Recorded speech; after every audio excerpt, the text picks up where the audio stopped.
Yersinia pestis.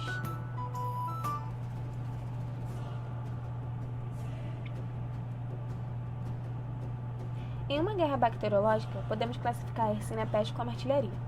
Isso porque ela está ali relacionada a uma arma potente. Essa bactéria já foi o pivô de grandes pandemias, sendo a que ocorreu no século XIV uma das piores. A Yersinia pestis já ocasionou grande número de óbitos, onde 1/3 da população europeia veio a óbito, dizimando grandes e pequenos vilarejos. Em relação à artilharia ela se trata ali de um conjunto de instrumentos de forças armadas, capaz de produzir fogos potentes e profundos, podendo ocasionar uma terrível destruição.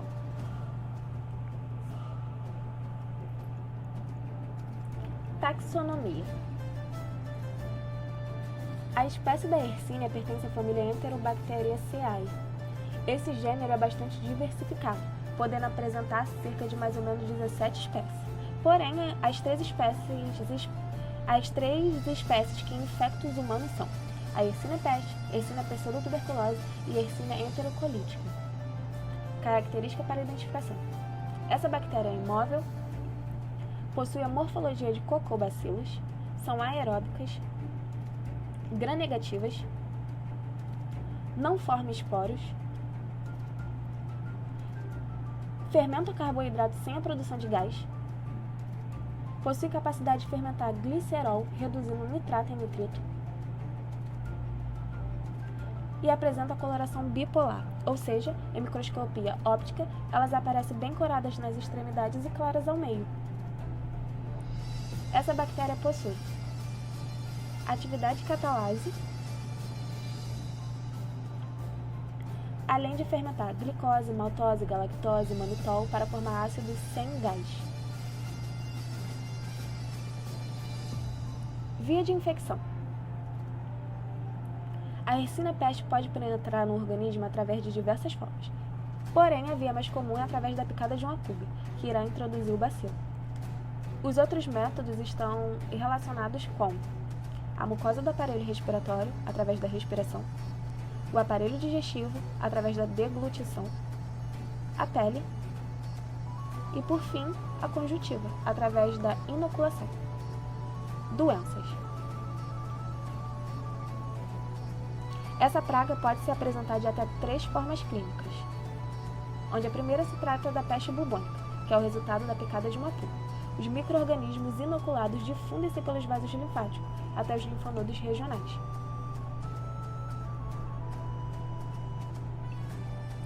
Podendo ocasionar inflamações, bubão, edema, trombose, necrose hemorrágica, súbito de febre alta, calafrios e fraqueza.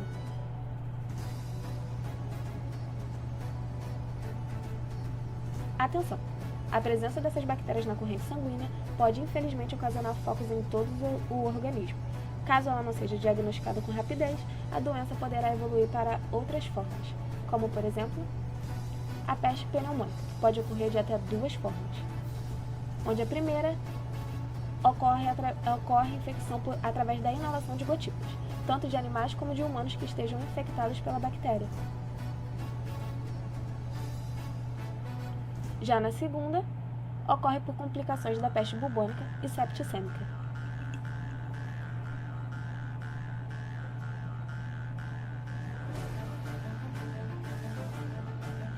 Conseguimos observar em exames a presença de congestão pulmonar e edema intraalveolar. Inicialmente, o comprometimento acaba sendo lobular e, com o tempo, infelizmente, acaba progredindo para uma consolidação lobar.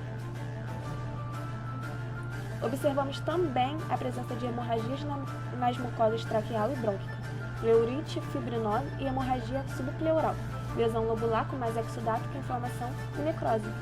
Atenção! A evolução do quadro do paciente pode levá-lo à morte se não houver um tratamento ali nas primeiras 24 horas.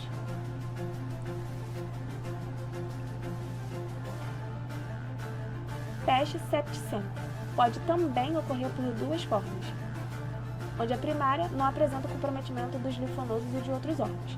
Já na secundária, ocorre por evolução de quadros da peste bubônica e da peste pneumônica primária, comprometendo órgãos como pele, baço, fígado, rins, cérebro, assim como as meninges, ocorrendo o que chamamos de meningite. Toxinas. A Yersinia pestis suprime a função protetora do sistema fagocítico, ou seja, ele penetra nos fagócitos e suprime neles uma explosão oxidativa, se multiplicando sem obstáculo. Essas bactérias possuem diversos fatores de patogenicidade, que conferem a ela agressividade, toxicidade e principalmente a capacidade de eliminar a fagocitose. Algumas dessas toxinas são proteínas externas induzidas da membrana externa, que são elas iopiproteína, que são proteínas externas da Yersinia inglesa, proteínas IOP-A, IOP-D, IOP-E, IOP-H, IOP-K, IOP-N, IOP-N, essas proteínas que inibem a atividade de fagócitos. Neuraminidase. A neuraminidase, ela liberta os receptores para a Yersinia pestis. Adenilato de ciclase. Ele bloqueia o efeito assassino dos macrófagos.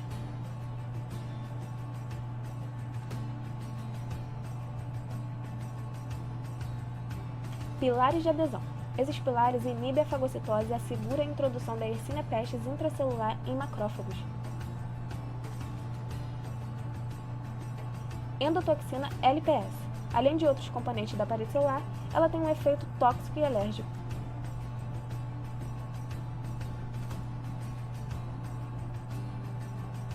pHb. O pHb é sintetizado a uma temperatura de mais ou menos 37 graus Celsius a pH baixo. Ele inibe a fagocitose e tem um efeito citotóxico nos macrófagos. E por último, a cápsula. A cápsula inibe a atividade dos macrófagos. Vale ressaltar que a cápsula é de origem proteica. Resistência aos antibióticos. A Yersinia pestis é sensível à maioria dos antimicrobianos ativos contra as bactérias gram-negativas, exceto a penicilina e derivados. Por esses compostos serem moléculas sintetizadas naturalmente, eles acabam favorecendo o mecanismo de resistência dos micro-organismos, através de mutações e síntese de substâncias bacterianas, capazes de inibir a ação do antibiótico. Segundo alguns experimentos realizados tanto em Madagascar como na Rússia, a Yersinia pestis poderia ter adquirido essa resistência através de plasmídio de resistência no organismo das pulgas ou no tubo digestivo de ratos, que vivem em ambientes contaminados com material fecal humano com flora resistente a antibióticos. Algumas cepas da Yersinia pestis são multiresistentes a antibióticos, pela sua aquisição de um plasmídio que transporta os genes de resistência. Antimicrobianos eficazes.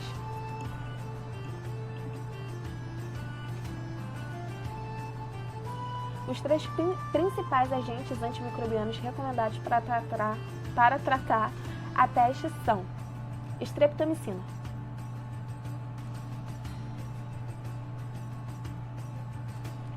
tetraciclina e, por último, o cloranfenicol.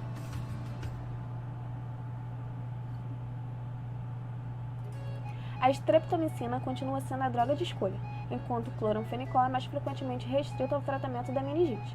No entanto, devido à disponibilidade limitada de streptomicina em alguns países, a gentamicina tem sido usada como substituto e foi determinado que a gentamicina sozinha ou em combinações com uma tetraciclina poderia tratar eficazmente a peste humana. Já para a profilaxia, recomenda-se tetraciclinas e sulfonamidas.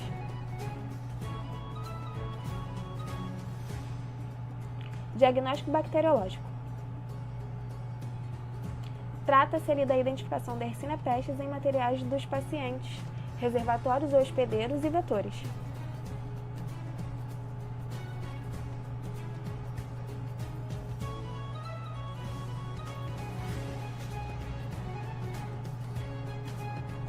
A temperatura apropriada para o crescimento desta bactéria gira mais ou menos em torno de 27 graus a 28 graus Celsius. Os meios de cultura precisam apresentar um pH na faixa de mais ou menos 7,4 a 7,6. Esses cultivos devem ser observados após 24 horas de incubação e recolocados na estufa para um período adicional de mais 24 horas. Diagnóstico por bacterioscopia. A coloração pelo método de Gram vai permitir observar os bacilos pestosos gram-negativos nos esfregaços. Porém, a coloração pelo azul de metileno é de execução simples e ressalta o aspecto bipolar da Yersinia pestis, favorecendo a sua identificação.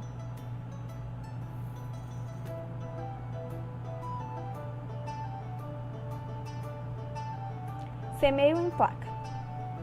É realizado por semeação por 2 placas de gelose peptonada.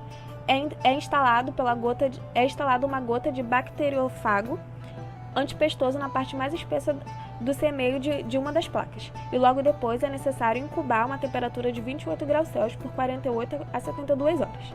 Só depois, as colônias da Yersinia pestis tomam seus aspectos característicos, ou seja, centropacto e granuloso, circundado por zona marginal transparente e de contorno irregular. Teste bacteriófago. As culturas que apresentarem crescimento característico à Yersinia pestis no caldo devem ser confirmadas por esse teste antipestoso em placa de gelose.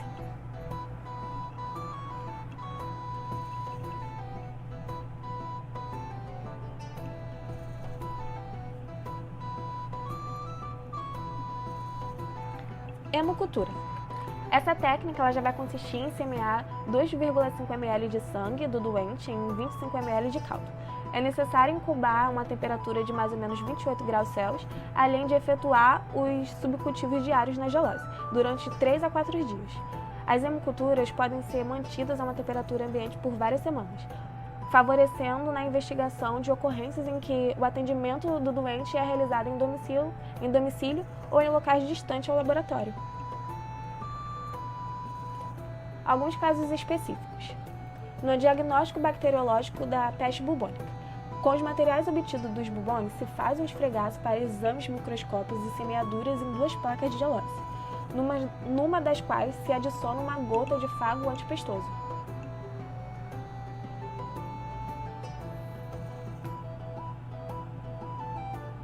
Diagnóstico bacteriológico da peste pneumônica. Colhe-se uma amostra do escarro sanguinolento em uma placa de Petri estéreo, adicionando também uma gota de fago antipestoso.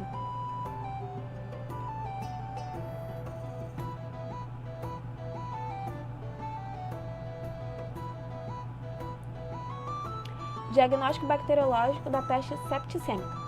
Nesse deve recorrer à hemocultura para evidenciar a presença da Yersinia pestis.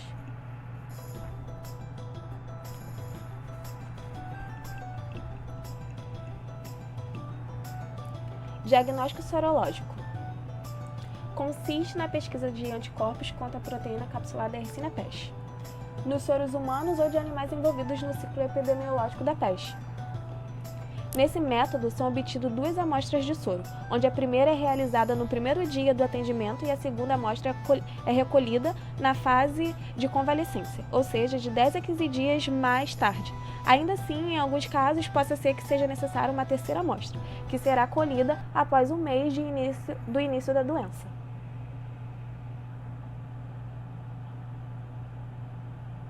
Aqui agora temos algumas referências e é isso. Espero que vocês tenham gostado. Obrigada!